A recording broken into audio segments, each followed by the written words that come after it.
everyone. I hope you're all doing well. It's Wednesday, halfway through the week, and before the week runs out, I want to turn my camera around and invite you to join me as I go through my beanie stash. I crochet beanies for local charities right throughout the year, and it gives me the freedom to choose patterns as I see them and try as many as there are out there in different sizes, and know that when it's called for, somebody will be having their ears and their heads kept warm during the winter months. Hope you enjoy. This is Beanies Off the Hook, and beanie number 1 is a Cuddle cable beanie by MJ's Off the Hook. It is a tutorial on YouTube, and as usual, she has packs for all the different sizes. It starts from the top down, and it's worked up to where you close it. And for this one, I used Owl Yarn's Chick double knit and a 5mm hook. Beanie number 2, and there does seem to be a little bit of a theme here, but this is as they came up on my feed during January, is the Granny Stitch beanie, also by MJ's Off the Hook. And this tutorial was for an adult size. Again, it was worked from the bottom to the top, and I made a pom-pom to go with it. And for this one, I used Kismet's Funky Stripes, also a DK. I used a 7mm hook. Now this is a very thin yarn.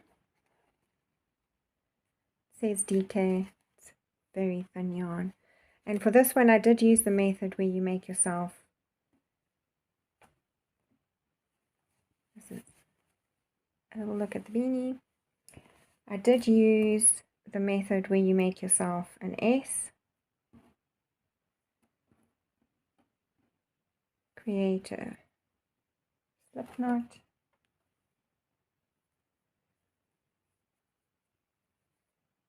and then pull that strand from the ball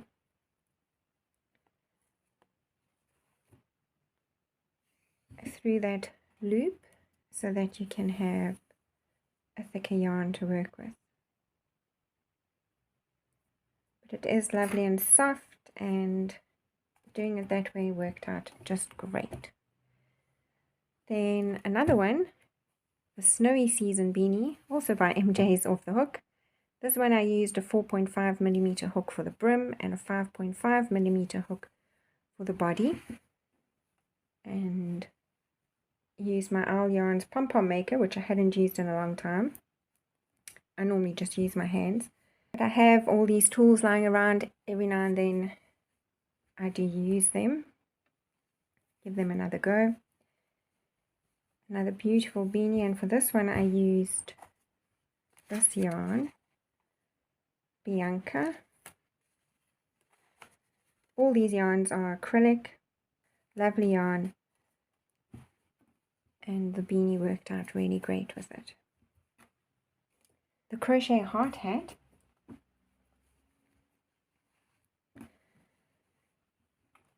Now this also worked up really great. It's a tutorial on YouTube by Days Crochet. I used a 5.5mm hook, and for this one I used Kismet's 67 blankets for Nelson Mandela, it's DK, and I used a 5.5mm hook with these two colors. And I did have a giggle when I saw Crafty Sue 519.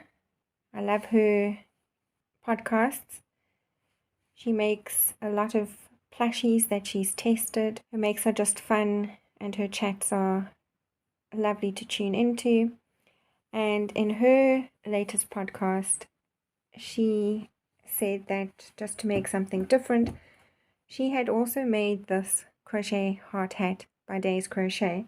So she did make hers in a gorgeous white and pink, and it looks absolutely great. She did a great job. Very interesting stitches, lots of texture, and then of course the little heart details. Love this make. Then I caught another podcast by Litza from Coco's Crochet. It was podcast 121. I'm going to link that in the description too. There wasn't a specific pattern for this, but she does explain how it is that you can go about making it. The makes that I saw they'd done were just too cute. It's literally just a rectangle panel, and you slip stitch it together, slip stitch the top, and when you put it on you have these little ears that just form without you doing anything. I really enjoyed making it. It was nice and quick. I got 2 of these, and I think I could most probably get a third out if I reversed the colors. For this I used this yarn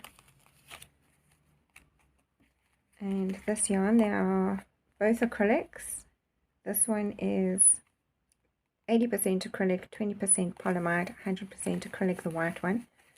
They are so lovely and soft, and I thought the colors together gave a lovely impression of a cat's hat.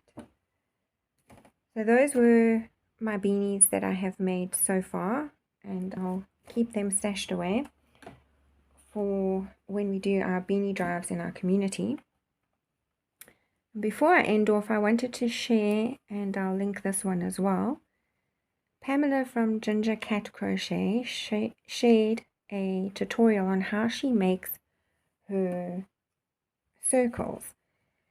And when I saw it, I knew I'd wanted to give it a try, because something that puts me off doing the preemie baby beanies is this gap that I always get here. And I mean, I know baby's not going to mind, but when you crochet something, you always want to do the best that you can with it. And there are other tricks and things that I've seen before, but they've never really quite stuck. So to eliminate this, I gave Pamela's tutorial a go, and I'm so happy to say, I mean, this is where that should be. And there's nothing. So this has been an eye-opener for me, and now I'm going to get back to making preemie baby beanies, because they're going to just look cuter. I just think they're going to look more pleasing to my eye than anything else.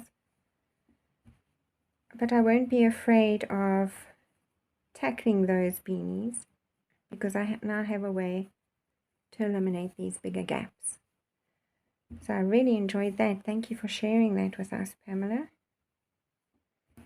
And that's it, ladies and gents. I don't do Valentine's Day in the sense of Valentine's Day, but this is me sending lots of loves to all of you folks. Until we meet again, happy crocheting.